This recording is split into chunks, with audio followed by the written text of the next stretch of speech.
Durante una cena familiar, mi padre me acusó de haberlos abandonado, ganando el apoyo de todos. Sin defenderme, envié un mensaje bajo la mesa. 20 minutos después, la puerta se abrió y la cara de mi madre se descompuso. Mi padre tomó su tenedor en la cena del domingo y me lo apuntó al otro lado de la mesa. Ella abandonó a esta familia por nada, dijo, lo suficientemente alto para que todas las tías y primos lo oyeran. Que ninguno de ustedes la deje hacerse la víctima. 14 parientes, 14 cabezas, asintiendo como si lo hubieran ensayado. Mi madre no dijo una palabra. Solo me observaba de la misma manera que se observa una puerta que se teme que se abra. No discutí. No lloré. Hacía mucho tiempo que había dejado de esperar que me creyeran. Debajo de la mesa, donde nadie podía ver mis manos, escribí 4 palabras y pulsé enviar. Luego puse mi teléfono boca abajo, doblé mi servilleta y esperé porque en unos 20 minutos, alguien iba a cruzar esa puerta principal, y solo 2 personas en esa habitación sabían quién sería. Necesito llevarte atrás antes de llevarte adelante porque ese momento en la mesa no tiene sentido por sí solo. Nada de esto lo tiene. Así que, déjame decirte quién soy primero. Mi nombre es Olivia Hayes. Tengo 36 años. Y durante 9 de esos años, las personas que comparten mi apellido les han dicho a cualquiera que quisiera escuchar que abandoné a mi hermana cuando ella se estaba muriendo. Llegaré a ese sobre, pero primero tienes que entender la forma de mi familia porque la forma de ella es toda la historia. Éramos 4.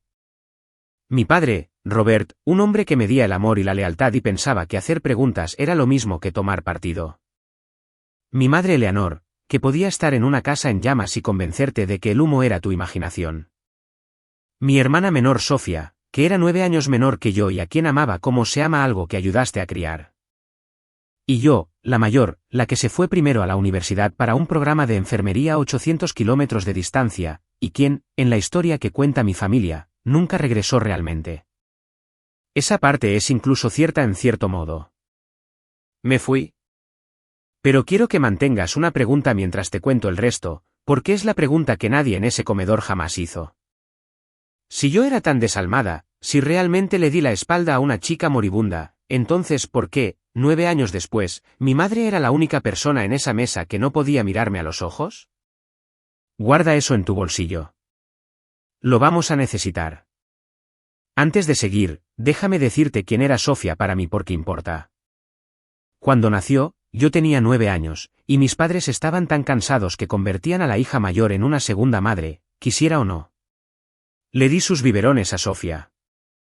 Le enseñé a leer, sentada en el suelo de su habitación con libros de cuentos hasta que mis piernas se adormecieron. Cuando tenía pesadillas, no lloraba por nuestra madre. Se deslizaba por el pasillo hasta mi habitación, y yo levantaba las sábanas, y ella se dormía con sus pequeños pies fríos pegados a mis espinillas. Fui yo quien corrió detrás de su bicicleta por nuestra calle el verano que aprendió. Fui yo quien sostuvo el teléfono la noche que me llamó a la universidad, con 14 años y el corazón roto por algún chico, y se quedó en la línea durante 3 horas hasta que pudo respirar de nuevo. Ese es el vínculo al que mi madre se acercó y lo reordenó. Cuando la gente oye que le di mi nombre a mi hermana para salvar su vida, se imaginan que debe haber sido una decisión agonizante. No fue una decisión en absoluto. Le habría dado a Sofía cualquier cosa que tuviera. La agonía nunca fue que Sofía viviera dentro de mi nombre. La agonía fue que nuestra madre lo tomó sin preguntar y luego convirtió mi amor en la prueba de mi crimen. Sofía enfermó cuando tenía 15 años. Yo tenía 24, a mitad de un programa acelerado de enfermería en Columbus, Ohio, a 800 kilómetros de autopista, y toda una vida lejos de la casa en la que crecí. Empezó con ella estando cansada todo el tiempo, luego la hinchazón en sus tobillos, luego una palabra que ninguno de nosotros sabía pronunciar correctamente, glomerulonefritis. Sus riñones estaban fallando. Para la primavera, los médicos usaban la palabra trasplante, y mi madre me llamaba todas las noches, con la voz fina y temblorosa, diciéndome que mi hermanita quizás no llegaría a los 17. Quiero ser clara en algo porque la versión familiar lo borra por completo. No me senté en Ohio y no hice nada. La noche que mi madre me dijo que Sofía necesitaba un trasplante, llamé al director del programa y le pregunté qué se necesitaría para posponer un semestre. Ofrecí volver a casa. Ofrecí hacerme la prueba como donante. Tengo el mismo tipo de sangre que Sofía. Ya lo sabía. Dije las palabras en voz alta por teléfono. Mamá, le daré un riñón. No me importa. Solo dime a dónde ir. Y aquí está lo primero que necesito que notes. La primera pequeña nota equivocada en una canción que tardé años en escuchar finalmente. Mi madre me dijo que no. No, vamos a ver. No, los médicos decidirán. No. Quédate donde estás, Olivia. Has trabajado demasiado duro para ese programa como para tirarlo por la borda. Nosotros nos encargamos de esto. Concéntrate en tu futuro. Eso es lo que puedes hacer por esta familia. Recuerdo haber estado casi agradecida. Tenía 24 años y estaba aterrorizada y alguien me decía que tenía permitido mantener mi vida. No escuché lo que debería haber escuchado, que era una mujer cerrando cuidadosamente una puerta y parándose frente a ella, para que yo no pudiera ver lo que había detrás. Tardaría 2 años en entender lo que esa puerta escondía. Y para entonces, el daño ya estaba cosido en la documentación de mi propio cuerpo. Pero me estoy adelantando. Permítanme quedarme en esa primera primavera un poco más porque la forma en que mi madre me manejó durante la enfermedad de Sofía es el método completo en miniatura y quiero que lo veas claramente antes de que me suceda a mí en papel. Después de que me dijo que me quedara en Ohio, no me limité a aceptarlo y colgar. 2 días después, llamé yo misma a la coordinadora de trasplantes del hospital. Encontré el número en un folleto que Sofía había mencionado y pedí que me pusieran en la lista para ser examinada como donante viva. Di mi nombre, mi tipo de sangre, mi ciudad. Dije que volaría en cualquier fecha que dijeran. La coordinadora fue amable y un poco perpleja, y dijo que lo anotaría y que alguien se pondría en contacto. Nadie lo hizo. Durante años, me dije a mí misma que los tiempos simplemente no habían coincidido, que habían encontrado el riñón de un donante fallecido antes de que mi prueba se presentara. Pasó mucho tiempo antes de que comprendiera lo que realmente sucedió. No puede haber 2 Olivia Hayes en un sistema hospitalario. Una donante viva llamada Olivia Hayes, examinada, tipificada, documentada, presente en carne y hueso, habría chocado instantáneamente con la paciente llamada Olivia Hayes, que ya figuraba en sus registros. Mi oferta de ayuda no se perdió por accidente. Fue un incendio que mi madre tuvo que apagar rápidamente antes de que las 2 versiones de mí se encontraran en una base de datos y todo se desmoronara en sus manos. Hubo una semana esa primavera en la que decidí que volvería a casa sin importar lo que ella dijera. Sofía había empeorado, una infección, fiebre alta, 3 días en la UCI, y reservé un vuelo de Columbus a Filadelfia sin pedir permiso a nadie. Llamé para decirle a mi madre que aterrizaría el viernes, y nunca antes ni después la he oído sonar como sonó en esa llamada. No aliviada de que su hija mayor viniera a ayudar. Entró en pánico. No, dijo. No, no puedes. Esta semana no. Ella es frágil. No dejan entrar a nadie. Traerás algo con tus batas. ¿Quieres ser la razón por la que tu hermana muera? Lo amontonó tan espeso y tan rápido que terminé disculpándome con ella. De hecho, le dije que lo sentía por intentar ir a ver a mi hermana moribunda. Asumí el costo de ese boleto y me quedé en Ohio y me dije a mí misma que mi madre sabía lo que era mejor.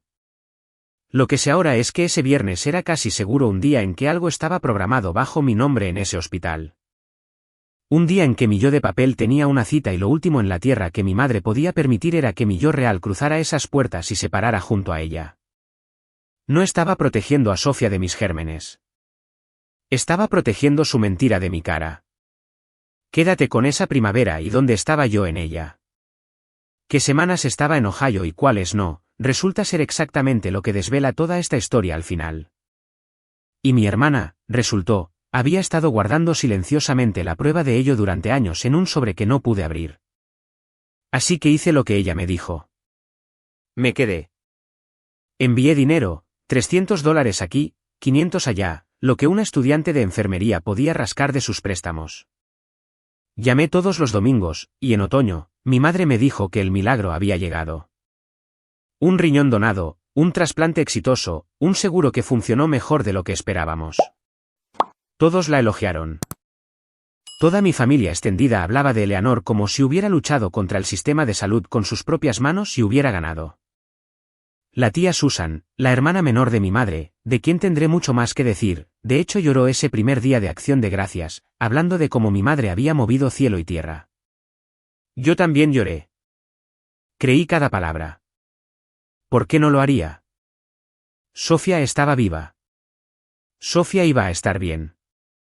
El día de Acción de Gracias del año siguiente es una escena que he vuelto a ver 100 veces desde entonces. Porque estaba sentada allí, y no entendí nada. Estábamos todos en la misma mesa, y mi madre se levantó para decir la gracia, y en su lugar dijo unas pocas palabras sobre el año que habíamos sobrevivido. Habló de fe y familia y de cómo, cuando llegaron las facturas que habrían enterrado a la mayoría de la gente, el Señor proveyó una salida. Y todos dijeron, amén. La tía Susan se acercó y apretó la mano de mi madre y dijo, eres una guerrera, Eleanor. Y se secó los ojos con la servilleta. Y Sofía estaba allí, pálida y delgada y viva, de 16 años y 13 meses después de un trasplante. Y recuerdo que apenas comió. Y recuerdo que mantuvo los ojos bajos en su plato durante toda la comida. Y pensé que era solo agotamiento. Pensé que mi hermana estaba cansada. Ahora sé que estaba sentada a 1 metro de distancia de la tía que falsificó la línea de testigo y la madre que la había hecho vivir bajo mi nombre, escuchando a toda la familia alabarlos por ello, y ella tenía 16 años y no podía decir ni una sola palabra. A ambas nos mentían en esa mesa, a mi hermana y a mí, y ninguna de nosotras sabía que la otra lo sabía. El Señor no proveyó una salida. Mi seguro lo hizo, y yo pasé las papas y dije, amén, con todos los demás. Aquí es donde te pido que hagas algo porque estamos a punto de dejar la parte fácil de esta historia. Si alguna vez descubriste años demasiado tarde que las personas en las que más confiabas te estaban mintiendo en la cara mientras les dabas las gracias por ello, me gustaría sinceramente que me lo contaras en los comentarios, no los detalles. Solo dime, ¿cuánto tiempo te llevó verlo? Porque a mí, me llevó 2 años completos y comenzó con una carta que llegó a la dirección equivocada. Yo tenía 26 años entonces, licenciada, trabajando de noche en una sala de medicina y cirugía, finalmente valerme por mí misma. Había solicitado una póliza de seguro médico suplementaria, el tipo que se obtiene cuando se quiere un poco de colchón, cuando se es enfermera y se ha visto exactamente lo que puede costar un mal año. 3 semanas después, recibí la denegación. No una carta de su prima será más alta. Una denegación rotunda con una frase que leí 4 veces de pie en la encimera de mi cocina antes de que dejara de ser un conjunto de palabras en inglés y comenzara a ser un agujero que se abría bajo mis pies, basado en el historial médico documentado del solicitante. Incluyendo enfermedad renal en etapa terminal y terapia inmunosupresora post-trasplante. Enfermedad renal en etapa terminal post-trasplante. Yo, una mujer que nunca había pasado una sola noche en un hospital como paciente, una mujer cuyos riñones en ese momento nunca le habían dado un solo día de problemas en su vida. Me quedé allí y me reí, de hecho, porque era tan obviamente un error, un archivo mezclado, un error administrativo que alguna persona pobre y sobrecargada había cometido. Llamé a la aseguradora a la mañana siguiente, esperando completamente aclararlo en 10 minutos. Esa llamada duró 1 hora y 40 minutos. Y al final, ya no me reía porque la mujer al otro lado, amable y confundida, seguía leyéndome cosas de una pantalla, una fecha de cirugía, un hospital en Pensilvania, un historial de recetas para un medicamento llamado tacrolimus. Todo bajo mi nombre. Todo bajo mi número de seguridad social. Todo de un lugar donde nunca había estado. En fechas en las que podía demostrar exactamente dónde estaba en Ohio con batas, fichando en un hospital como empleada, no como paciente. Colgué y me senté en el suelo de mi cocina durante mucho tiempo. Y lo que me seguía volviendo, lo que me helaba las manos, no era el fraude. Era el medicamento. Tacrolimus. Conocía ese medicamento. Era lo que se le daba a alguien después de un trasplante para que su cuerpo no rechazara el nuevo órgano. Era lo que mi hermana tomaba todos los días para mantenerse viva. Mi expediente médico estaba lleno de la vida de mi hermana y alguien lo había puesto allí durante aproximadamente 1 semana. No le dije a nadie y no hice nada más que temblar. Y luego empeoró, como siempre sucede con estas cosas. No todo a la vez, sino con un segundo golpe que me dijo que el primero no había sido una casualidad. Una agencia de cobros me llamó por un saldo impago en ese hospital de Pensilvania. $11,000 por servicios prestados a Olivia Hayes y si quería establecer un plan de pagos. Le dije al hombre que se había equivocado de persona y él me leyó mi número de seguridad social lenta y seguramente y me preguntó si era el mío. Lo era. Luego, 2 semanas después, la póliza de invalidez que tenía a través de mi trabajo de enfermería me señaló para revisión y mi prima se triplicó de la noche a la mañana porque, según explicó una mujer muy apologética de recursos humanos, una auditoría de suscripción había encontrado un historial renal significativo. Era una enfermera de 26 años siendo silenciosamente excluida de las protecciones básicas de mi propia profesión porque una versión de papel de mí misma se estaba muriendo de insuficiencia renal en otro estado. Esa fue la semana en que dejé de decirme a mí misma que era un error. Los errores no te envían una factura, no te suben las tarifas y no te persiguen con cobros. Alguien estaba viviendo una vida médica costosa dentro de mi nombre. Y la maquinaria de eso estaba empezando a extenderse y tocar a la verdadera yo, una carta y una llamada telefónica a la vez. Así que dejé de esperar a que todo tuviera sentido por sí solo. Y me subí a mi coche y conduje a Pensilvania. No a casa de mis padres, todavía no, sino al hospital donde la otra Olivia Hayes había nacido en papel. La oficina de registros era una habitación sin ventanas en el sótano con un mostrador de laminado y una empleada cansada y amable que me llamó cariño. Llené la solicitud de mi historial completo, mostré mi licencia, mi tarjeta de seguro, mi verdadero rostro. Ella fue a la parte de atrás y tardó mucho tiempo. Cuando salió, llevaba una carpeta tan gruesa como un diccionario y la dejó y me miró con una extraña y suave cautela y dijo, «Cariño, ¿estás segura de que eres tú?» ¿Por qué? Y la abrió en el informe operatorio y la giró para que yo pudiera leerla, receptora de trasplante de riñón Olivia Hayes y una línea que describía a la paciente como mujer de 15 años. Miré esa línea. Miré mis propias manos de 30 y tantos en el mostrador. Y la empleada bajó la voz y dijo, de la forma en que se lo dirías a alguien que está a punto de desmayarse, «Cariño, creo que alguien ha estado usando tu nombre». Y dije lo único que podía decir. Sí. Dije, creo que sé quién. Quiero decirte que fui directamente a las autoridades desde ese sótano. No lo hice. Hice lo que creo que muchos de nosotros hacemos cuando la tierra se abre. Seguí buscando una manera de que no fuera cierto. Así que llevé la carpeta a un motel y extendí las 40 páginas de una extraña que llevaba mi nombre sobre la cama. Admisiones, análisis, un informe operatorio de un trasplante de riñón con mi nombre en la parte superior y un cuerpo dentro que no era mío. Un cuerpo de 15 años y 1,57 metros cuando yo mido 1,75 metros y tenía 24 años el año en que ocurrió, adjunta en la parte delantera, reenviada desde una dirección antigua, había algo llamado explicación de beneficios, un extracto que mostraba que mi seguro. La buena y limpia cobertura que había tenido desde que era estudiante, el seguro del que estaba tan orgullosa, había pagado y pagado y pagado por la atención de una paciente listada como Olivia Hayes, una paciente que en realidad era mi hermana pequeña. Había una cosa más que convirtió mi miedo en algo más parecido a la rabia, y es la razón por la que finalmente dejé de poder decirme a mí misma que esto era inofensivo. Aproximadamente un año después de enterarme, terminé yo misma en una sala de emergencias. Una mala reacción a un nuevo medicamento, nada dramático, el tipo de cosa que le sucede a cualquiera. Pero cuando sacaron mi historial, el médico de urgencias entró con una cara muy seria y comenzó a hacerme preguntas cuidadosas sobre mi trasplante, mis inmunosupresores, mi estado comprometido. Estaba a punto de tratarme como una paciente de trasplante, de tomar decisiones reales sobre mi cuerpo real basándose en el historial de mi hermana. Y tuve que discutir con un médico desde una camilla que el historial que tenía en la mano era una mentira. Que la enfermedad renal no era mía. Que los medicamentos que figuraban allí nunca habían estado en mi cuerpo. ¿Entiendes lo que eso significa? Mi madre no solo había robado mi cobertura y mi historial limpio.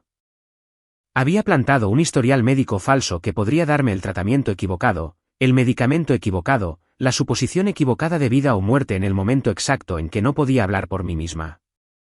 Una tarjeta de crédito robada es un robo. Esto era diferente. Esto era una mina terrestre enterrada en mis propios registros con mi nombre. Y cualquier día en cualquier sala de emergencias antes de cualquier cirugía, podría explotar. Esa fue la noche en que realmente entendí que no había una versión de déjalo pasar. La mentira estaba ahora adherida a mi cuerpo. Me seguiría a todos los hospitales por el resto de mi vida hasta que alguien la detuviera. Y las únicas personas que podían confirmar la verdad eran las personas que la habían construido y una niña de 15 años que había llevado la pulsera. Esa es la parte que no pude dejar. Casi podría haber perdonado una mentira desesperada, estúpida y única. Pero esto no era una mentira. Esto era un sistema. Alguien había llevado a mi hermana a un hospital usando mi identidad, mi cobertura, todo mi historial limpio y saludable, y lo dejó llevarla durante 2 años. Alguien había firmado formularios. Alguien lo había mantenido funcionando. Cita tras cita, recarga tras recarga, mientras yo enviaba dinero los domingos y decía, gracias por permitirme mantener mi programa. Y ya lo sabía. Creo que lo había sabido desde el suelo de la cocina exactamente de quién sería la letra en esos formularios. Pero tenía que verlo con mis propios ojos. Así que conduje a casa. Les dije a mis padres que iría de visita el fin de semana. Nada más. Mi madre estaba encantada. Preparó un asado. Y ese sábado, mientras ella estaba en el supermercado y mi padre estaba viendo un partido con el volumen alto, fui a la pequeña oficina al lado de su dormitorio y abrí el cajón de archivos donde mi madre guardaba todo porque mi madre guardaba todo. Y empecé a buscar. Me llevó 9 minutos. Lo sé porque seguía comprobando la hora, aterrorizada por el sonido de la puerta del garaje. En una carpeta de Manila marcada, de todas las cosas, Sofía médica, encontré la segunda mitad de mi vida. Una pulsera de hospital, del tipo de plástico que te ponen en el brazo cuando te ingresan, impresa con esa fuente de hospital plana y en bloques. Ahí es Olivia, mi fecha de nacimiento, un ID de paciente, y había sido usada. Estaba arrugada y suavizada de la forma en que el plástico se pone contra la piel. Debajo, una bolsa de farmacia grapada con 3 frascos de recetas viejos dentro. Todas las etiquetas decían Olivia Ayes, los medicamentos que mi hermana necesitaba, las dosis que toma un adolescente, y debajo de eso, en una funda de plástico guardada tan pulcramente como un certificado de nacimiento. Una sola hoja de papel titulada Autorización para la divulgación y el uso de información de salud protegida, un formulario de consentimiento. Mi nombre escrito a máquina en la parte superior y en la parte inferior en la línea de firma, mi nombre de nuevo. Firmado con una letra que se curvaba y se enlazaba en nada como la mía, una letra que había visto escribir listas de compras toda mi infancia. La letra de mi madre. Y al lado, en la línea de testigo, una segunda firma que conocía igual de bien. Tía Susan. Me quedé en esa pequeña oficina sosteniendo una pulsera con mi nombre que mi hermana había usado en una sala de hospital mientras yo enviaba dinero los domingos y decía gracias. Y comprendí que mi familia no solo había usado mi identidad. Habían construido una versión de papel de mí y la habían enfermado. Y habían guardado la evidencia en una carpeta como un álbum de recortes. Volví a poner todo exactamente como lo había encontrado. Todo excepto una cosa. Saqué el formulario de consentimiento de su funda, lo puse sobre el cristal de la fotocopiadora en la esquina e hice una copia, con las manos temblando tanto que la primera salió torcida. Luego volví a poner el original, cerré el cajón y fui y me senté a la mesa, y comí el asado de mi madre, y le dije que estaba delicioso. Esa fue la última comida completa que comí en esa casa antes de la que estás esperando que vuelva. Permítanme hacer una pausa aquí porque sé lo que algunos de ustedes están pensando. Están pensando, ve a la policía. Y tienen razón. Eso es lo que dice la ley que se debe hacer. Pero quiero que se sienten por un minuto honesto en el lugar en el que yo estaba. Si lo denunciaba, la persona acusada de fraude grave y robo de identidad sería mi madre. La evidencia arrastraría a mi hermana. Mi hermana, que en ese momento tenía 17 años, 2 años después del trasplante, con inmunosupresores que podían hacer que una gripe fuerte fuera potencialmente mortal, una niña que no eligió nada de esto. Que fue puesta en una mesa de operaciones bajo un nombre que no era el suyo por el único adulto en el que se suponía que debía poder confiar por completo. Cualquier caso que construyera, lo estaría construyendo sobre ella. Reflexioné sobre eso durante semanas y al final tomé una decisión que me costó 9 años y que probablemente volvería a tomar. Elegí la recuperación de mi hermana sobre mi propia reivindicación. Hice que mi propio expediente fuera marcado, lenta y dolorosamente, corregí lo que pude y luego hice lo único que parecía soportable. Me fui. Sin embargo, antes de irme para siempre, le di una oportunidad. Me lo debía a mí misma. Una conversación solo nosotras dos donde lo puse sobre la mesa y la dejé elegir qué hacer con ello. Esperé un día de semana cuando mi padre estaba en el trabajo y Sofía estaba en la escuela y conduje hasta allí y me senté frente a mi madre en la encimera de su cocina con la copia de ese formulario de consentimiento en mi bolso y le dije, «Mamá, lo sé». Ella no preguntó qué sabía. Eso es lo primero que debes notar. Una persona inocente dice, ¿ahora qué? Mi madre simplemente se quedó muy quieta, la misma quietud de la llamada telefónica la semana que intenté volar a casa. Y dijo, ¿sabes qué, cariño? Pero lo dijo medio segundo demasiado tarde. Y ambas escuchamos el medio segundo. Así que se lo conté todo. El hospital, la pulsera, las recetas, la factura, la tarifa de discapacidad triplicada, el informe operatorio con el cuerpo de una joven de 15 años bajo mi nombre. Dije la palabra falsificación. Puse la copia del formulario de consentimiento en su mostrador, mi nombre con su letra, y esperé a que se derrumbara, que suplicara, que explicara. Y esto es lo que hizo mi madre en su lugar. Y quiero que lo escuchen de verdad porque es la imagen más fiel de ella que puedo darles. Se calmó. Se calmó como se calma un cirujano. Miró ese formulario y me miró y dijo, tu hermana iba a morir. No, lo siento. No, entré en pánico. Tu hermana iba a morir. Como si esa fuera la frase completa y no el comienzo de una. Le dije, robaste mi identidad. Me enfermaste en papel. Dejaste que mi seguro lo pagara y dejaste que me negaran la cobertura y nunca me dijiste una palabra. Y ella dijo, y esta es la línea que he repetido más que cualquier otra en 9 años, tú tenías seguro. Ella no tenía nada. ¿Qué querías que hiciera? Dejarla morir para que tu papeleo pudiera estar ordenado. Lo dijo con desprecio, como si yo fuera la egoísta por oponerme a que mi vida fuera cosechada silenciosamente. Como si estar sana y cubierta me convirtiera en un recurso al que ella tenía derecho, y oponerme me hiciera cruel. Intenté una vez más llegar a la madre que todavía creía que estaba ahí dentro en algún lugar. Le dije, podrías haberme preguntado, me ofrecí. Llamé yo misma a la coordinadora de trasplantes. Habría dicho que sí a todo. El dinero, las pruebas, todo. No tenías que robarlo. Podrías haberlo preguntado. Y fue entonces cuando ella cometió el desliz que me dijo que no había ninguna versión de esto en la que ella alguna vez se arrepentiría. Dijo, ¿y que lo tuvieras sobre esta familia por el resto de nuestras vidas? Que todos supieran que Sofía solo vivió gracias a ti. No. Ella es mi hija. No te iba a deber eso. Ahí estaba al descubierto. Nunca se trató solo de salvar a Sofía. Se trataba de quién iba a ser la que la salvara. Mi madre había tomado el momento más desesperado de la vida de su familia y se había asegurado de que, si alguien iba a ser el héroe, sería ella. Incluso si el precio era convertir a su otra hija en villana, preferiría falsificar mi nombre que pedir mi ayuda porque pedir significaba admitir que importaba. Recogí mi copia del formulario. No la amenacé. No lloré frente a ella. Eso lo guardé para el coche, donde me senté en su entrada y temblé durante 20 minutos antes de poder arrancar. Solo dije, Sofía va a mejorar, y cuando lo haga, me habré ido. Puedes decirles a todos lo que necesites decirles. Y mi madre, Dios la ayude, pareció casi aliviada porque le acababa de dar exactamente lo que quería, mi silencio, mi salida y un espacio en blanco y limpio donde solía estar la verdad. Un espacio que ella podía llenar con cualquier historia que quisiera. Pensé que estaba protegiendo a mi hermana. Lo estaba, pero también le estaba entregando a mi madre la pluma, y ella la usó durante 9 años. No lo anuncié.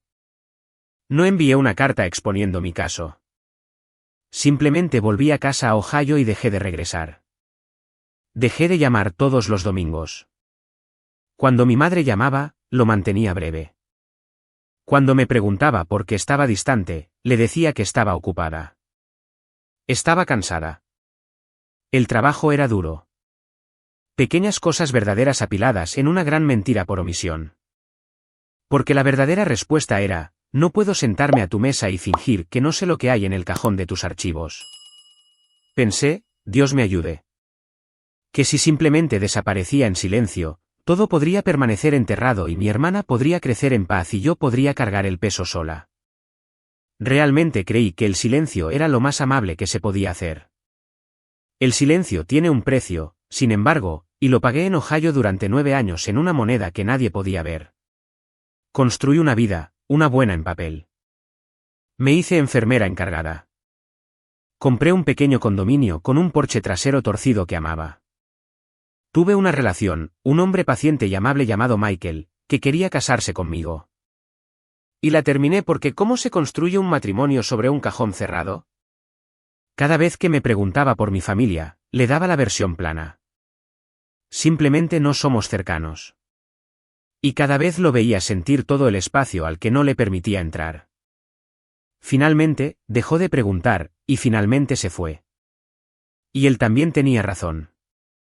No puedes amar a alguien que guarda un secreto de 9 años en la habitación de al lado. El secreto no solo te lastima a ti. Silenciosamente mata de hambre a todos los que intentan acercarse a ti. 2 veces en esos años, casi me presenté. La primera vez, unos 3 años después de que me fui, me senté en un estacionamiento afuera de un edificio federal con mi carpeta de copias en el asiento del pasajero, y no pude obligarme a entrar porque Sofía solo tenía 21 años y todavía tomaba sus medicamentos. Y no podía estar segura de que destapar esto no le afectaría de alguna manera. Una investigación de fraude sobre su propio trasplante. Preguntas difíciles sobre una operación realizada bajo un nombre robado. Di marcha atrás y me fui a casa. La segunda vez, escribí toda la historia en un correo electrónico a un abogado y miré el botón de enviar durante 1 hora y luego lo borré porque el abogado me preguntaría qué quería y la respuesta honesta era que no quería dinero y no quería a mi madre en prisión. Solo quiero dejar de ser la villana y no hay un recurso legal para eso. No hay un formulario que puedas presentar para que tu familia te crea. Así que hice lo que se supone que no debes hacer. Esperé. Me dije a mí misma que estaba esperando el momento adecuado. Pero la verdad es que estaba esperando a Sofía. Esperando a que mi hermana pequeña creciera por completo, que se alejara lo suficiente de esa medicación y de esa madre para sobrevivir a la verdad si alguna vez salía a la luz. No sabía si alguna vez lo haría. Ni siquiera sabía si lo recordaba como yo, o si la historia de nuestra madre la había reescrito a ella también. Durante 9 años, no tenía idea de si la única testigo en la tierra que podía limpiarme estaba de mi lado o del de ellos. Esa fue la parte más solitaria de todo. No ser culpada. Ser culpada mientras la única persona que sabía la verdad ni siquiera me miraba. Solía acostarme despierta y preguntarme a cuál de nosotras había roto más completamente nuestra madre. La hija a la que había convertido en villana o la hija a la que había convertido en un secreto. Te daré una noche de esos años porque es la noche en que dejé de poder fingir que estaba bien. Estaba trabajando en un turno y teníamos una paciente, una mujer mayor, muriendo, y sus 2 hijas adultas estaban en el pasillo, sin hablarse. 40 años de muro entre ellas. Cerca de las 3 de la mañana, una de las hijas me dijo en la estación de enfermeras, sin realmente preguntarme nada, solo necesitaba decirlo a alguien con batas a las 3 de la madrugada, ella siempre creyó la mentira que mi hermana contó sobre mí toda mi vida y ahora se va y es demasiado tarde para arreglarlo. Dije algo amable e inútil. Luego entré en la sala de medicamentos y me quedé allí con la mano apoyada en un estante y no podía respirar porque acababa de ver mi propio futuro caminar por ese pasillo con los zapatos de otra persona. Demasiado tarde para arreglarlo. Esa era la familia que estaba construyendo silenciosamente. Una donde la verdad aparece en el lecho de muerte si es que aparece alguna vez. Terminé mi turno. Conduje a casa cuando salió el sol y saqué la carpeta de copias de mi armario y la miré durante mucho tiempo antes de volver a guardarla. Todavía no, me dije. Ella no está lista. Pero algún día, simplemente no sabía que ese día necesitaría un funeral para llegar. Y esto es lo que el silencio me compró. Mi madre, que es la narradora más dotada que he conocido, pudo explicar mi ausencia como quiso. Y lo que eligió, tengo que reconocerlo, fue perfecto, contarle a todo el mundo la verdad invertida exactamente.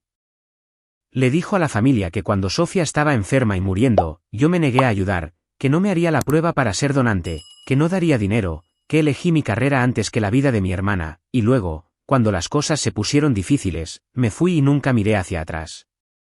Cada una de las acusaciones era algo real que había sucedido, con la razón de ello extirpada quirúrgicamente. Me quedé en mi programa porque ella me lo ordenó. No doné porque ella me dijo que no. Me fui porque descubrí lo que había hecho. Tomó la forma de mi amor y la rellenó con el significado opuesto. Y toda mi familia se lo tragó porque Eleanor había movido cielo y tierra por Sofía y yo era el fantasma que nunca apareció. Me enteré de lo que les estaba contando a la gente de la forma en que uno suele enterarse de una traición. De pasada, de alguien que asumió que yo ya lo sabía. Aproximadamente un año después de que me callé, una prima con la que había sido cercana de niña me envió un mensaje de la nada. Sin hola. Solo, espero que sepas lo que le hiciste a tu mamá. Llora por ti en cada festividad. No sé cómo duermes por la noche abandonando a tu propia hermana así. Lo leí 4 veces. Abandonando a mi propia hermana. Esa fue la primera vez que vi la forma acabada de la historia desde fuera, y me dejó sin aliento porque era tan completa. Mi madre no solo había excusado mi ausencia. Me había construido un personaje entero, la fría mujer de carrera que se eligió a sí misma antes que a una niña moribunda, y se lo entregó a toda la familia como una fotografía. Y ellos lo aceptaron porque era una historia mejor que la verdad y porque Eleanor era quien la contaba. Escribí y borré unas 10 respuestas para esa prima. Al final, no envié nada porque cada verdad que podría haber dicho habría puesto a mi hermana de nuevo en la mesa de operaciones. Así que dejé que la prima pensara lo que quisiera. Los dejé a todos, y cada frase que no dije se convirtió en otro ladrillo en el muro que estaban construyendo alrededor de la mujer que creían que yo era. La tía Susan era la más ruidosa. Y necesito que entiendas a la tía Susan, porque ella es la segunda villana en esto, y no la dejaré esconderse detrás de mi madre. Susan había presenciado ese formulario falsificado. Susan lo sabía. Pero Susan también le debía a mi madre. Mis padres habían cubierto discretamente una parte de la hipoteca de Susan hacía unos años, evitándole perder su casa. Y Susan era el tipo de mujer que solo podía sobrevivir a esa deuda decidiendo que la persona que la ayudó era una santa y que otra persona era una pecadora. Yo era alguien más conveniente. En cada festividad a la que no asistía, Susan estaba allí rellenando mi ausencia con veneno, contándoles a los primos cómo le había roto el corazón a Eleanor, como algunas personas simplemente no tienen la capacidad de amar a la familia. Ella necesitaba que yo fuera la villana casi tanto como mi madre. Así que, había 2 de ellas alimentando la historia, manteniéndola viva durante 9 años. Regresé un puñado de veces durante esos años, y cada vez me costó algo. Fui por mi abuela, la abuela Margaret, la madre de mi madre, una mujer pequeña y aguda que nunca en su vida había sido engañada por su propia hija. La abuela Margaret era la única grieta en la historia. Me llamaba Ohio de la nada y nunca me preguntaba por qué me había ido. Simplemente decía, ¿cómo estás realmente, Olivia? Con el énfasis puesto en realmente, como si supiera que había una respuesta completa debajo de la que satisfacía a todos los demás. En sus cumpleaños, conducía los 800 kilómetros de regreso y me sentaba en el extremo de la mesa y soportaba al resto de ellos porque estar cerca de ella valía la pena. Y el resto de ellos eran brutales. Recuerdo un cumpleaños en particular. Sofía tendría unos 20 años entonces, de vuelta de la universidad, sana y radiante, y yo la miraba al otro lado de la habitación como siempre hacía, hambrienta de un pedazo de la hermana que solía tener. La tía Susan me pilló haciéndolo, y dijo lo suficientemente alto para la mesa, es un poco descarado, ¿no? Mirándola fijamente ahora, donde estaba toda esta devoción cuando esa chica estaba en diálisis. Y la mesa hizo lo que siempre hacía. Ese murmullo bajó de acuerdo y sentí que mi cara se calentaba y no dije nada porque ¿qué podía decir? La verdad recaería sobre Sofía y me había prometido a mí misma que nunca lo haría. Así que dejé que Susan me atacara. Dejé que me construyera un poco más alto en el patíbulo delante de todos. Y sorbí mi bebida y conté los minutos hasta que pudiera irme. Pero esto es lo que sucedió después de ese mismo cumpleaños, y es la razón por la que pude seguir regresando. La abuela Margaret me siguió hasta mi coche. Con unos 80 años, moviéndose despacio, bajó todo el largo camino de entrada en la oscuridad de julio y me tomó la cara con ambas manos de papel y dijo: no sé lo que hizo tu madre, pero sé que fue ella y no tú. Una madre conoce a su nieta, Olivia. Yo te conozco. Y casi se lo cuento, casi rompí 9 años de silencio justo allí, junto a mi coche. Pero no lo hice porque decirle a la abuela Margaret significaba que nunca más podría mirar a su propia hija. Y no podía hacerle eso en los últimos años de su vida. Así que solo le tomé las manos y la dejé conservar lo que sea que ya había descubierto de alguna manera. Esa noche me deslizó una tarjeta en el bolsillo de mi abrigo aunque era verano. Una de sus tarjetas de Navidad con un billete de $20 dentro y la misma frase que siempre escribía con su letra temblorosa: te conozco, cariño. Tengo todas esas tarjetas. Las guardaba como otras personas guardan recibos. Ahora, aquí está el detalle que solía romperme el corazón en cada reunión familiar a la que me arrastraba: los cumpleaños de la abuela, principalmente porque mi abuela era la única persona en esa familia que nunca creyó la historia. Sofía, mi hermana pequeña. A medida que crecía, cada vez que nos veíamos obligadas a estar en la misma habitación, Sofía no me miraba. Miraba su plato. Encontraba una razón para estar en la cocina. Si nuestras miradas se encontraban por accidente, se encogía y se apartaba. Y todos lo leían de la manera obvia. Pobre Sofía, la hermana abandonada, ni siquiera puede soportar mirar a la mujer que la dejó morir. Mi padre lo leyó de esa manera. La tía Susan ciertamente lo leyó de esa manera y lo decía a menudo en voz alta. Yo también lo leí de esa manera durante años. Pensé que mi hermana me odiaba. Pensé que ese era el precio de la elección que había hecho. Que al protegerla la había perdido. Que había crecido creyendo la historia también. Me destrozaba cada vez. Y me equivoqué. Me equivoqué por completo sobre lo que significaba ese estremecimiento. Pero no lo descubriría hasta que ella estuviera parada en una puerta. Hace 2 años. Yo tenía 34. Un sobre llegó a mi apartamento en Columbus. Mi nombre y dirección en letras mayúsculas cuidadosas. Sin remitente, pero el matasellos era de mi ciudad natal. Podía sentir que contenía papeles, doblados, un pequeño peso rígido en una esquina, como si hubiera algo más que papel. Y no lo abrí. Quiero ser honesta contigo sobre eso porque creo que algunos de ustedes también tienen un sobre así. Estaba tan cansada. Había pasado años construyendo una vida en la que no tenía que pensar en esa casa todos los días. Y esta cosa había venido a extenderse a través de toda esa distancia y arrastrarme de nuevo. Y simplemente no podía. Me dije a mí misma que lo abriría más tarde. Lo puse en el cajón de mi mesita de noche debajo de un cargador de teléfono de repuesto y un reloj roto. Y cerré el cajón. Y cada pocos meses me acordaba de que estaba allí y se me encogía el estómago y volvía a cerrar el cajón. Durante 2 años ese sobre esperó. Está en esta historia por una razón. Guárdalo. Lo que nos lleva finalmente a este verano, a julio. A la razón por la que me subí a mi coche y conduje 800 kilómetros de regreso a una familia que había pasado casi una década diciéndoles a todos que yo era lo peor que le había pasado. Mi abuela murió. La madre de mi madre, la única persona que siempre me había deslizado una tarjeta de Navidad con un billete de $20 y una nota que simplemente decía: te conozco, cariño, falleció mientras dormía en junio a los 89 años. Y lo que sea que había perdido con el resto de ellos, no la había perdido a ella. Y no iba a dejar que su historia me impidiera despedirme de la única persona bajo ese techo que me había amado de forma sencilla y sin condiciones. Así que, volví a casa para el memorial. Me dije la regla que siempre me decía a mí misma: siéntate en silencio. Honra a la persona por la que viniste. No caigas en la trampa y vete. No vine a pelear. Les juro que, la mañana de esa cena dominical, no tenía ningún plan.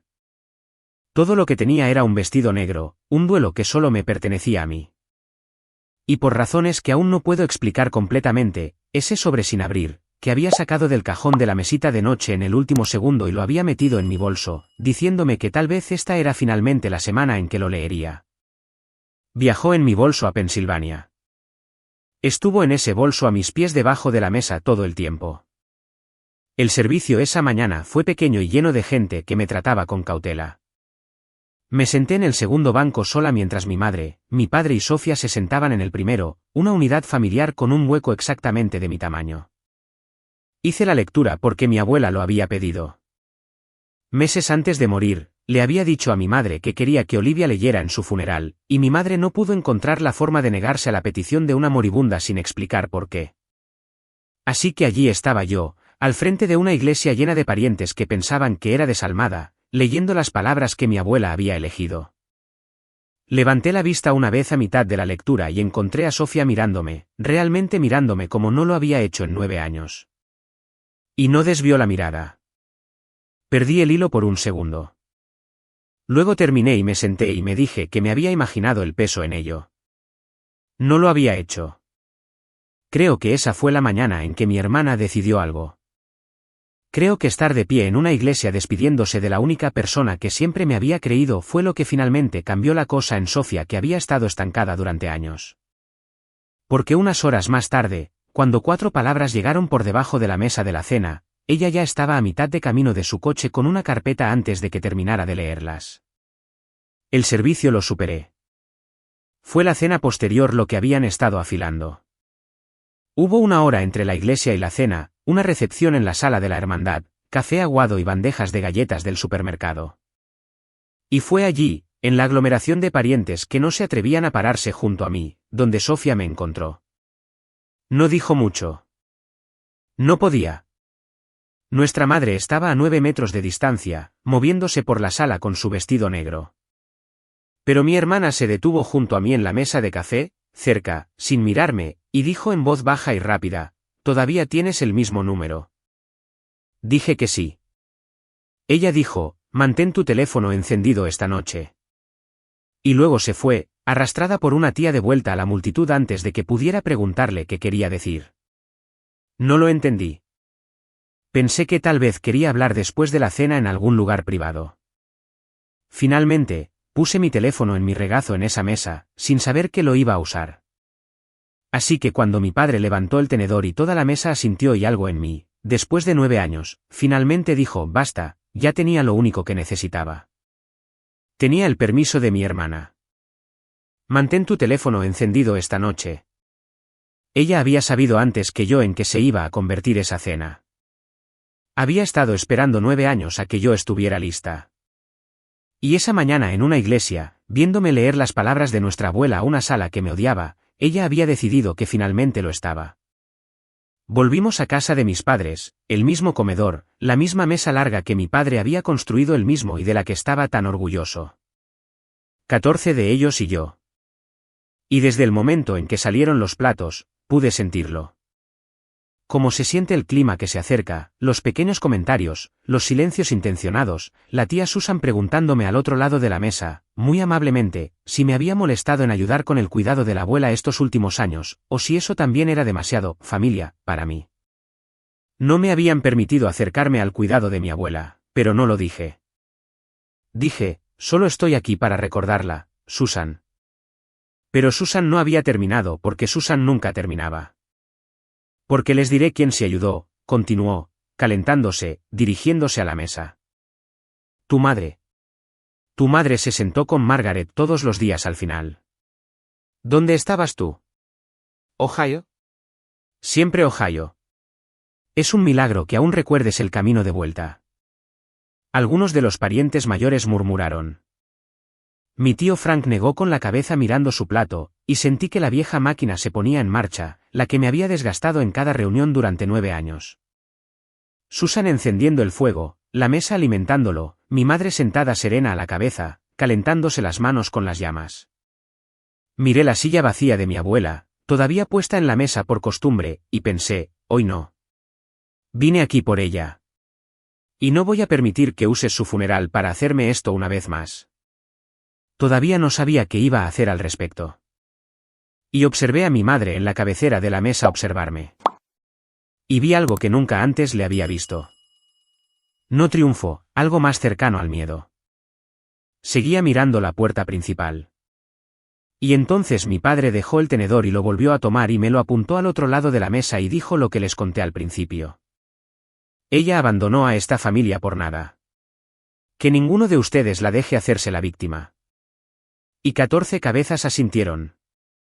Y metí la mano debajo de la mesa y le envié 4 palabras a la única persona en esta tierra que no podía mentir sobre lo que realmente sucedió en esa casa porque lo había vivido en mi nombre.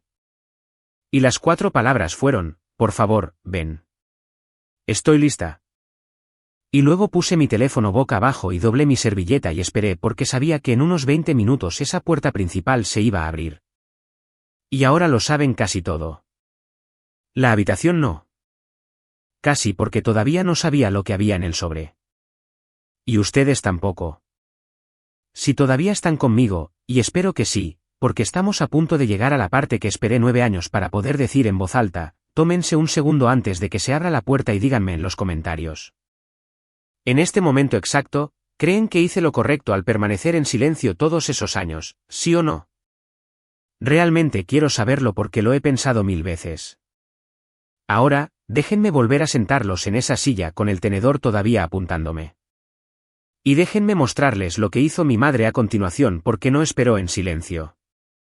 Se puso a la ofensiva, y durante unos 3 minutos, casi ganó. Aquí está lo que hacía peligrosa a mi madre. Nunca dejaba que una acusación se quedara ahí. En el momento en que mi padre bajó el tenedor y los asentimientos cesaron, ella se levantó lentamente, con gran dignidad, secándose la comisura de la boca con la servilleta como una mujer a punto de dar un brindis. No iba a hacer esto, dijo a toda la mesa, pero en realidad a los primos, a la audiencia. He protegido la reputación de esta chica durante años porque es mi hija y no soy una persona cruel. Pero no me sentaré aquí y me llamarán mentirosa en memoria de mi propia madre. Y luego salió de la habitación y regresó con una sola hoja de papel en una funda de plástico. Y sentí que el suelo se inclinaba porque conocía esa funda. Conocía ese papel. Era el formulario de consentimiento, el que tenía su firma falsificada. Lo había guardado durante 9 años. Había guardado lo mismo que podría haberla delatado. Y ahora iba a usarlo como una espada. Esto, dijo, levantándolo para que la luz lo captara, es una autorización médica firmada por Olivia que autoriza a esta familia a compartir y gestionar información médica porque cuando tu hermana se estaba muriendo, Olivia, firmaste esto para que pudiéramos coordinar su atención. Dejó que eso calara. ¿Y ahora te sientas en mi mesa y actúas como si te hubieran hecho algo? Tú firmaste esto. Ese es tu nombre. Así que, ¿cuál es? ¿Fuiste parte de salvar a tu hermana o nunca estuviste aquí en absoluto? No puedes tener ambas cosas, y lo dejó en el centro de la mesa, boca arriba, mi nombre con esa letra cursiva en la parte inferior, y miró a las 14 caras que ahora me miraban. Y vi como la última de sus dudas se convertía en desprecio. Porque para ellos, acababa de presentar una prueba. Prueba de que yo había estado involucrada, que lo había sabido, que había consentido, y que todo lo que pudiera decir era el quejido de una mujer que reescribía su propia firma. Y quiero decirte que me levanté y la desmantelé con calma. No lo hice. Durante unos segundos, no pude hablar en absoluto porque una cosa es saber la verdad y otra es sentarse en una habitación donde 14 personas acaban de decidir que lo exacto opuesto es cierto, agitando la prueba de tu inocencia como si fuera la prueba de tu culpabilidad. Mi madre había tomado el objeto más condenatorio de toda la historia, un documento legal falsificado, y lo había convertido en su coartada, apostando todo a lo único en lo que había tenido razón durante 9 años. Que yo nunca lucharía lo suficiente como para destrozar a la familia. Esa no es mi firma, dije finalmente. Salió en voz baja. Demasiado baja. Mamá, esa no es mi firma, y tú lo sabes. Ella me sonrió entonces, casi dulcemente, como se sonríe a un niño que miente sobre una lámpara rota. Pruébalo, dijo. Y toda la mesa pareció exhalar. Porque, por supuesto, no podía. ¿Cómo pruebas un negativo al otro lado de una mesa delante de gente que ya ha tomado una decisión, sin abogado y sin experto y sin nada más que tu propia palabra contra un trozo de papel con tu nombre? La tía Susan hizo un pequeño sonido en su garganta, una risita, y murmuró a la prima de al lado, ella siempre tuvo una respuesta para todo. Y mi padre simplemente parecía cansado y decepcionado y seguro. Había llegado a esa casa sin ningún plan, solo con dolor. Y estaba perdiendo. Podía sentirlo. 9 años de historia y estaba a punto de cerrarse sobre mí para siempre. Quiero ser honesta sobre lo sola que me sentí en ese minuto exacto. Porque si alguna vez te has visto superada en número por personas que comparten tu misma sangre, sabes que es un tipo específico de ahogamiento. No era solo que no me creyeran. Era que mi madre había convertido el no creerme en un acto de lealtad familiar. Para ponerse de mi lado, alguien en esa mesa habría tenido que traicionar a Eleanor. Y Eleanor había pasado 9 años convirtiéndose en la persona a la que no se traiciona, la guerrera, la que movió cielo y tierra. Así que no solo estaban eligiendo su historia sobre la mía. Estaban eligiendo la versión de la familia donde podían seguir siendo buenas personas que habían amado a una santa en lugar de la versión donde habían pasado 9 años alimentando una mentira y llamándola cena dominical. Nadie renuncia a eso fácilmente. Miré alrededor de la mesa a caras que había conocido toda mi vida. Frank, Emily, primos con los que había compartido la infancia, y ninguno de ellos me miraba a los ojos. Y comprendí algo que debería haber entendido años antes. Una mentira tan antigua ya no la sostiene el mentiroso. La sostienen todos los que preferirían no descubrir que ayudaron a construirla. Esa es exactamente la razón por la que la verdad iba a tener que cruzar la puerta principal por sí misma. Era lo único lo suficientemente pesado como para hacer que 14 personas dejaran una historia que habían estado cargando durante 9 años. Así que dejé de jugar su juego. Eso es lo único inteligente que hice en toda esa hora terrible.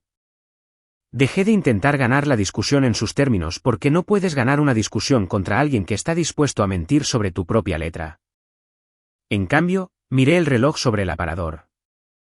Habían pasado 11 minutos desde que envié el mensaje. Volví a mirar a mi madre, y algo en mi cara debió haber cambiado porque su sonrisa parpadeó. ¿Quieres saber por qué no te discuto ese trozo de papel? Dije. Es porque no tengo que hacerlo. Ya le pedí a la única persona en esta tierra que no puede mentir sobre nada de esto que venga aquí y se quede en esta habitación. Vive a 20 minutos de aquí. Ya está en camino. Y vi la mano de mi madre, la mano que falsificó la firma, quedarse quieta en el respaldo de su silla. Se recuperó rápido. Siempre lo hacía. ¿Y quién podría ser? Dijo. Pero había una nueva nota debajo, un alambre tenso. La tía Susan intervino, frágil y ruidosa. Oh, esto es teatro, Eleanor, no le des el gusto. Se lo está inventando. Pero mi madre no escuchaba a Susan. Mi madre estaba haciendo cálculos. Pude verlos moverse detrás de sus ojos. Los mismos cálculos que yo había hecho una vez en el suelo de una cocina en Ohio. ¿Quién vive a 20 minutos de aquí? ¿Quién sabe? ¿A quién podría haberle enviado un mensaje que me hiciera de repente estar tan tranquila? Y vi el segundo exacto en que llegó a la respuesta que no podía permitir que fuera cierta porque la sangre se le fue de la cara de una manera que no se puede fingir. Y dijo una palabra muy suavemente.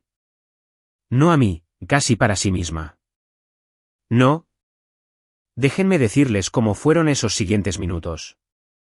Porque fueron los más largos de mi vida. Nadie se fue. Esa es la cosa con una familia como la mía. Incluso cuando el aire está lleno de cuchillos, nadie se levanta de la mesa porque levantarse es admitir que algo realmente está sucediendo. Así que nos sentamos. Mi padre, confundido ahora, seguía mirando entre mi madre y yo, sintiendo un cambio que no podía nombrar. La tía Susan seguía con una charla nerviosa, lo que era todo esto. El bebé de un primo empezó a quejarse en la habitación de al lado.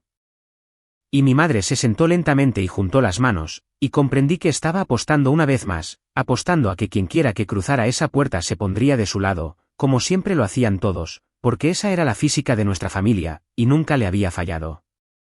Todavía pensaba que la persona a la que le había enviado un mensaje entraría y acabaría conmigo. Estaba a punto de descubrir que había adivinado el quién y se había equivocado en todo lo demás. Los minutos se arrastraron, y quiero dárselos tal como los viví, porque la espera fue su propia prueba. Mi madre había guardado silencio, lo cual era más aterrador que cualquier cosa que hubiera podido decir, y el silencio se extendió por la mesa como agua fría. La tía Susan seguía intentando reiniciar el impulso. Bueno, yo, por mi parte, no voy a sentarme aquí y ser rehén de quien quiera que crea que está convocando. Pero nadie la siguió porque todos podían sentir que la temperatura de la habitación había cambiado y aún no sabían por qué. Y entonces sucedió algo que no esperaba. Mi prima Emily, de 22 años, una de las jóvenes que había crecido escuchando que yo era el monstruo de la familia, habló, no para defenderme, solo una pregunta. Miró el formulario de consentimiento que todavía estaba en el centro de la mesa y dijo, a nadie en particular, esperen, si la tía Eleanor ha tenido pruebas todo este tiempo de que Olivia estuvo de acuerdo, ¿por qué solo lo vemos ahora, 9 años, y solo ha estado en un cajón? Fue una pregunta tan pequeña y razonable que la vi golpear a mi madre como un vaso arrojado porque era la primera vez en toda esa habitación que una sola persona había dirigido su duda en la dirección correcta. La cabeza de mi madre se volvió hacia ella. Porque la estaba protegiendo, Emily, a diferencia de algunas personas, yo no ventilo los asuntos de esta familia. Demasiado brusco, demasiado rápido. Y Emily se reclinó y la observé comenzar a pensar. Una grieta. Después de 9 años, una grieta capilar en un muro de 14 personas. No la presioné. Había aprendido hace mucho tiempo que cuando alguien más empieza a discutir por ti, lo más inteligente que puedes hacer es apartarte. En cambio, me permití sentir por primera vez en esa habitación algo más que miedo. Porque esto es lo que ninguno de ellos sabía, lo que yo había estado llevando silenciosamente durante toda la cena. No había llegado a esa casa con las manos completamente vacías. En mi bolso, justo al lado del sobre que aún no había abierto, había una carpeta delgada propia, las páginas corregidas de mi expediente médico, la bandera de fraude de mi aseguradora, el aviso de cobros, la auditoría de discapacidad, no prueba de quién lo hizo, pero prueba de que se había hecho. Que el nombre de una mujer sana tenía grapado el historial de una niña moribunda. Había estado lista para presentarlo todo si era necesario, pero esperaba no tener que hacerlo porque hay un tipo de evidencia que supera cualquier documento impreso, y estaba llegando por la entrada. Mi papel podía probar un crimen. Solo una persona podía probar toda una vida vivida con mi nombre. Y una vida es lo que rompe una familia, no una página. El reloj sobre el aparador marcaba 19 minutos cuando oí la puerta de un coche cerrarse afuera. Mi madre también lo oyó. La vi sentarse muy derecha y prepararse para una última actuación. Aún ahora, apostando toda la casa a la idea de que quienquiera que entrara por esa puerta se pondría de su lado, porque ese era el único mundo en el que ella siempre había sabido vivir. Había pasado 27 años estando segura de una sola cosa, que Sofía le pertenecía. Estaba a punto de perder eso también. Mientras esperamos esa puerta, déjenme decirles lo que se preguntan. Lo del sobre, porque yo también me lo preguntaba sentada allí. Todavía estaba en mi bolso a mis pies. Y en algún lugar de esos largos minutos en medio del silencio de mi madre, mi mente fue hacia él. Los papeles que podía sentir doblados dentro, el pequeño peso rígido en la esquina. Había llevado ese sobre durante 2 años y 800 kilómetros, y nunca había tenido el valor de ver lo que había dentro. Y se me ocurrió con una extraña y fría certeza que la persona que lo había enviado y la persona a la que acababa de enviar un mensaje podrían ser la misma persona. Que el sobre y el timbre eran 2 extremos del mismo hilo. Bajé la mano y la puse en mi bolso. Todavía no lo abrí, pero lo sostuve y miré la puerta. El timbre sonó por un segundo. Nadie se movió. Entonces mi padre, por reflejo, se levantó a medias para abrir, pero dije, no. Es para mí. Y algo en mi voz lo hizo volver a sentarse. Me levanté. Mis piernas no querían sostenerme. Caminé a lo largo de esa mesa que mi padre construyó, pasando por 14 personas que habían pasado 9 años creyendo que yo era un monstruo. Y abrí la puerta principal de mis padres. Y allí, en el escalón, a la luz de la tarde de julio, estaba mi hermana, Sofía. Ahora con 27 años, sana, alta, con buen color, una mujer joven donde yo todavía esperaba a medias a una chica enferma. Tenía las llaves apretadas en un puño y una carpeta de manila lisa en el otro, y estaba temblando. Y me miró. Me miró directamente a los ojos. Lo que no había hecho en 9 años, y el estremecimiento que había pasado todo ese tiempo interpretando como odio, finalmente lo vi por lo que siempre había sido. Era culpa. Era dolor. Era una chica que había sabido la verdad desde que tuvo edad para entenderla, y había estado demasiado asustada y demasiado amada por las personas equivocadas para decirlo en voz alta. Me enviaste un mensaje, susurró. Finalmente me enviaste un mensaje. Y dije, siento haber tardado tanto. Y ella dijo, siento haber tardado más. Por un segundo, nos quedamos allí en el escalón, dos mujeres adultas que solían ser una niña de 9 años y un bebé. Y puse mi mano contra el lado de su cara, como ella solía apoyarse cuando era pequeña. Y ella se apoyó ahora, y 9 años se quedaron en silencio entre nosotras. Están todos allí, dije. Todos ellos. No tienes que hacer esto. Puedes dar la vuelta ahora mismo y yo me encargaré sola y nunca te lo reprocharé. Y Sofía, mi valiente, valiente hermana, respiró hondo y dijo, he estado dando la vuelta durante 9 años. Esta vez no. Y luego pasó junto a mí y entró en la casa, al comedor, y todo lo que mi madre había construido durante 9 años le quedaban unos 90 segundos de vida. La habitación, cuando Sofía entró en ella, se volvió el tipo de silencio específico que solo ocurre cuando una habitación llena de personas seguras de repente ya no están seguras. La boca de la tía Susan estaba abierta a mitad de una frase.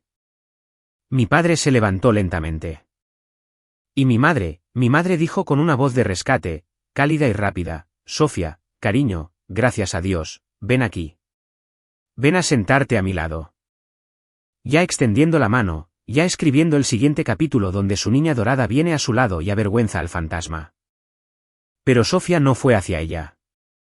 Sofía caminó hacia el centro de la mesa, al espacio vacío donde había estado el asado, y abrió su carpeta de Manila, y comenzó muy silenciosamente a dejar cosas sobre el mantel blanco, una a la vez, como una mujer que presenta pruebas que había llevado toda su vida. Lo primero que dejó fue una pulsera de hospital, arrugada, suavizada, inconfundible. La giró para que la mesa pudiera leerla. Ahí es Olivia. Esto estuvo en mi brazo, dijo Sofía, durante 11 días cuando me hicieron el trasplante. Tenía 15 años. Tiene el nombre de mi hermana porque ese es el nombre bajo el que me ingresaron. Lo segundo fue un frasco de medicamentos. La etiqueta amarillenta. Olivia Ayes Tacrolimus. Tomaba esto todas las mañanas durante 2 años, dijo, de un frasco con su nombre. Lo leía mientras me tragaba la pastilla. Olivia Ayes. Olivia Ayes. Sabía que no era yo. Era una niña y lo sabía. Mi madre intentó adelantarse. Esos frascos podrían ser de cualquiera, dijo demasiado rápido a la mesa. Las farmacias confunden las cosas todo el tiempo. Esto no prueba que cometieran el mismo error durante 2 años. Mamá, dijo Sofía, sin siquiera levantar la voz. En cada recarga, en 2 farmacias diferentes. No es un error administrativo. Tiene un horario de mantenimiento. La boca de mi madre se abrió y se cerró, y toda la mesa la observó buscar una explicación y no encontrar nada porque no hay una versión inocente del nombre de una mujer sana en la medicación de una niña moribunda mes tras mes durante 2 años.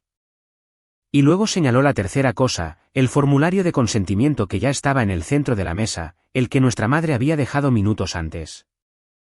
Y eso, dijo Sofía, y ahora su voz empezaba a quebrarse. Es el papel que acabas de decir a todos que ella firmó. Lo fotocopié de ese cajón cuando tenía 17 años, mamá. El mismo año encontré la pulsera y el frasco. Tomé esos 2 más tarde una vez que comprendí que los necesitaría. Lo he tenido todo este tiempo. El rostro de mi madre hacía algo que nunca le había visto hacer. Se estaba desmoronando, no se arrugaba en lágrimas. Peor que eso, perdía su forma como lo hace un rostro cuando la única historia que ha mantenido unida durante 9 años por pura voluntad de repente no tiene dónde apoyarse. Sofía, dijo, y su voz se había vuelto aguda y fina. Cariño, estás confundida. Eras una niña. No entiendes lo que. Detente, dijo Sofía, apenas en un susurro, pero detuvo a mi madre en seco porque Sofía nunca en su vida le había dicho a nuestra madre que se detuviera. Entiendo exactamente lo que estoy sosteniendo. Lo he entendido desde que tenía 17 años. Pusiste a tu hija enferma en la vida de tu hija sana para que las facturas fueran problema de otra persona. Y luego, cuando esa hija lo descubrió y se fue en lugar de denunciarte porque denunciarte significaba denunciarme a mí, les dijiste a todos que me había abandonado, usaste el hecho de que me protegió como prueba de que no me amaba. Estaba llorando ahora abiertamente y yo también, de pie junto a la puerta. Me dio todo su nombre para que yo pudiera vivir y tú la convertiste en villana por ello. Y aún así, porque mi madre no sabe cómo detenerse, buscó la última carta. Señaló con un dedo tembloroso el formulario de consentimiento sobre la mesa. Eso es una firma, dijo a la habitación, desesperada ahora. Esa es la firma de Olivia, ella consintió. Esto es todo. Y ese fue el momento. Fue entonces cuando finalmente metí la mano en mi bolso y saqué el sobre que había llevado sin abrir durante 2 años, y comprendí por fin por qué lo había traído, porque mi mano lo había buscado esa mañana, porque una parte de mí siempre había sabido que este día llegaría. Porque Sofía, de pie allí, lo vio en mi mano, y se le cortó la respiración, y dijo, «Nunca lo abriste». Y yo dije, «No». Y ella dijo, «Ábrelo ahora». Lo abrí de golpe en la mesa delante de todos ellos, con las manos finalmente firmes. Dentro había 2 cosas. La primera era una fotocopia. Sofía la había hecho 2 años antes cuando finalmente decidió buscarme. Una fotocopia de un documento de mi programa de enfermería en Columbus, Ohio, mi inscripción oficial y el horario clínico sellado y fechado. Mostrándome presente y con identificación a 800 kilómetros de distancia en otro estado cada día de la semana en que ese formulario de consentimiento en el centro de la mesa había sido firmado en Pensilvania. Y adjunto, el pequeño peso rígido que había sentido en la esquina durante 2 años era una tarjeta de embarque, mi tarjeta de embarque de Columbus a Filadelfia, fechada 3 días después de que se firmara el consentimiento, prueba de la primera vez que había volado a casa esa primavera. 3 días demasiado tarde para haber firmado algo. Las fechas no solo no coincidían. Lo hacían imposible. El día en que mi firma supuestamente fue puesta en ese formulario en la casa de mi madre, yo estaba en un hospital en Ohio con una identificación con mi foto, y mi hermana había pasado 2 años guardando silenciosamente los recibos que lo demostraban. Y la segunda cosa en el sobre era una nota con la letra pequeña y cuidadosa de Sofía, de 3 oraciones. Decía, encontré esto en el cajón de mamá. Sé lo que te hizo. Cuando estés lista, diré la verdad delante de todos ellos. Y dejé la tarjeta de embarque y el horario al lado del formulario falsificado, uno al lado del otro, la mentira y la prueba tocándose en los bordes. Y dije lo único que dije en toda esa cena por encima de un murmullo. Dije, yo estaba en Ohio. ¿Sabes que estaba en Ohio? Y Susan, me volví hacia mi tía que se había puesto del color del mantel. Firmaste como testigo. La viste falsificar mi nombre y firmaste debajo. Así que cuando esto sea examinado por cualquiera que no sea de la familia, van a tener 2 nombres por los que preguntar. No uno. La tía Susan no tenía una respuesta para todo. Resultó que no tenía ninguna respuesta. Solo miró el papel con su propia firma y se llevó la mano a la boca. Por un momento, nadie en la habitación respiró. 14 personas que habían estado absolutamente seguras durante 9 años. Y cada una de ellas miraba ahora la pulsera, el frasco, la tarjeta de embarque, las 2 firmas, y hacía la aritmética que Emily había comenzado 10 minutos antes. La vi moverse alrededor de la mesa como un frente frío que se acerca. El tío Frank se cubrió los ojos. Una prima susurró, «Oh, Dios mío», tan suavemente que casi no fue nada. Y Susan no era solo una espectadora que se había tragado una mentira. Susan había firmado. Susan había visto a mi madre falsificar mi nombre y luego poner el suyo debajo. Y durante 9 años, había estado al frente de la multitud, llamándome desalmada. Porque mientras yo fuera la villana, nadie miraría de cerca la línea de testigo. Y ahora esa línea yacía boca arriba en el centro de la buena mesa que mi padre construyó con sus propias manos, delante de toda la familia, y a Susan no le quedaba donde poner las manos. Así que se las apretó a la boca como si pudiera contener los últimos 9 años dentro de ella. No pudo. El silencio después de eso fue lo más ruidoso que he oído en mi vida. 14 personas que habían asentido al tenedor de mi padre ahora no podían mirarme, pero por la razón opuesta a antes. ¿Y mi padre? Tengo que hablarles de mi padre porque fue el gesto más pequeño en la habitación y me deshizo por completo. Durante 9 años mi padre había dirigido su certeza hacia mí como ese tenedor y ahora lentamente delante de todos se giró en su silla. Se apartó de mí y miró a su esposa. Por primera vez en todo su matrimonio, delante de toda la familia, Robert Foster se giró y miró a Eleanor y no vio a una mujer que había movido cielo y tierra. Vio a la persona que había hecho esto, y no dijo una palabra. Solo la miró y siguió mirando, y esa mirada fue el sonido de una historia que terminaba. Había esperado 9 años a que alguien en esa mesa se girara y mirara a la persona correcta.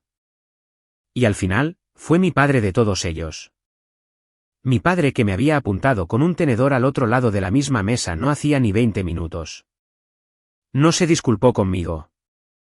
En ese momento no. Eso vendría después y mal, como viene de hombres como él. Simplemente no podía dejar de mirar a su esposa como un hombre que ve por primera vez la forma completa de los últimos 9 años y su propio pequeño lugar de apoyo en mantenerlo en pie. Mi madre se acercó al otro lado de la mesa no para los papeles, no para una defensa.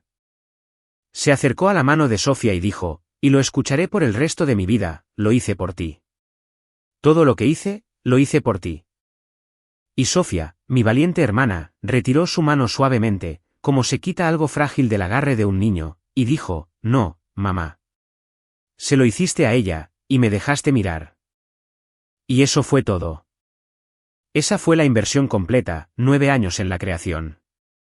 Y no vino con gritos o un portazo o una escena. Vino con una tarjeta de embarque puesta sobre un mantel y una mujer de 27 años negándose finalmente a tomar la mano de su madre.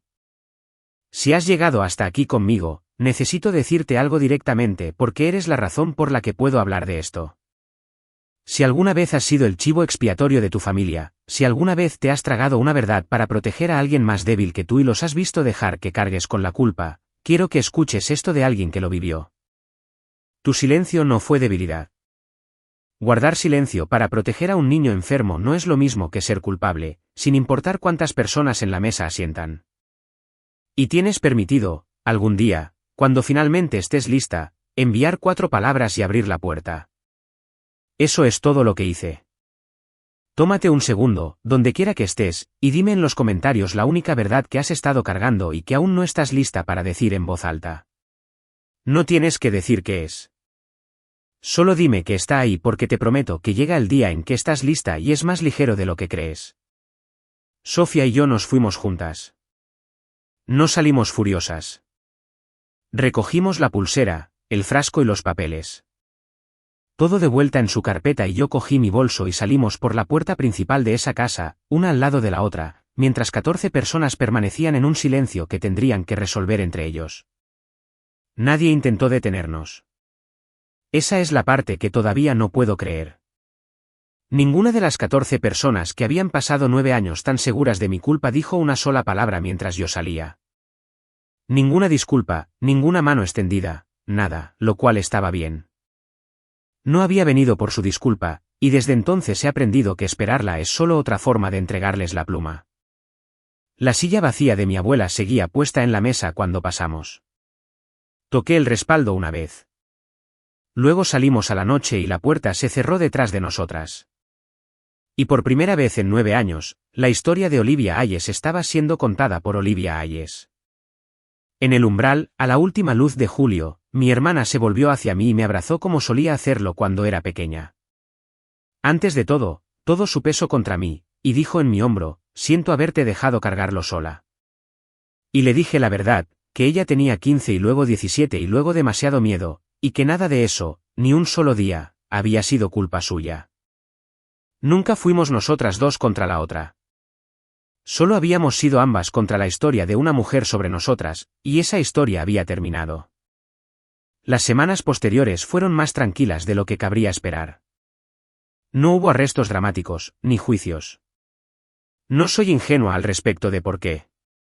Parte de ello es lo difícil que es procesar un fraude así años después. Y parte es que Sofía y yo decidimos juntas por lo que queríamos y no queríamos pasar. Pero finalmente logré limpiar mi propio expediente médico. Con Sofía dispuesta a confirmar la verdad con la pulsera, los frascos, el horario y la tarjeta de embarque, la unidad de fraude del hospital abrió un caso, marcó cada entrada y comenzó el largo trabajo de separar el historial médico de mi hermana de mi nombre y devolverme a mí misma. Una mujer cuyos riñones, a los 36 años, nunca le han dado un solo día de problemas. Sofía y yo estamos reconstruyendo lentamente, como se restauraría algo dañado por el agua, cuidadosamente apoyado para encontrar podredumbre y sorprendiéndonos una y otra vez por lo mucho que sigue estando sano debajo. Ella me contó cosas en las semanas posteriores que llevaré el resto de mi vida. Me dijo que lo había sabido desde que tenía 17 años, cuando encontró la pulsera en el mismo cajón mientras buscaba su propio certificado de nacimiento para un formulario universitario. Me dijo que una vez intentó plantearlo con nuestra madre y le dijeron que estaba confundida, que era dramática, ingrata por la vida que tanto se había trabajado para darle.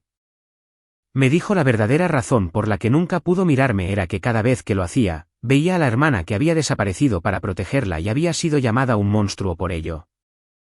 Y no podía soportar eso y permanecer dentro de esa familia al mismo tiempo. Así que durante años, simplemente había elegido no mirar.